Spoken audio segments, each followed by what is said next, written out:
kita Velfire, kita nak pasang Bilstein absorber. So Velfire perlu ke pakai Bilstein? Jawapan dia, ikut keselesaan korang. So kalau korang nakkan keselesaan yang ada sporty sikit, Bilstein adalah pilihan yang baik sebenarnya. Cuma harga lah.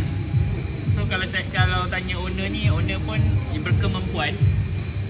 So mampu boleh lah pakai yang macam ini. Owner kena bayar. Owner kena bayar. Okay. Untuk penggunaan Bilstein ni punya absorber, kita tukar semua. Untuk owner ni kita tukar semua. Ada cover. Memang absorber ni sekali. Spring je kita pakai balik.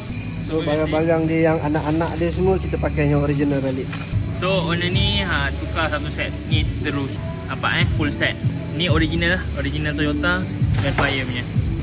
Selain daripada full set ni, nampak? Kita buat meja space juga. So original FA Toyota. Untuk minyak kita pakai liquid moly punya lah, fully. Auto filter pun ori, jangan risau. Gasket pun sama, oil filter pun sama. Aku tambah lagi. Ini injection cleaner. So untuk injector lah, clean. Kita tambah ni. Ni owner buat semua ni.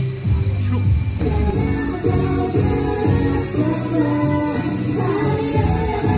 Tak tipu je.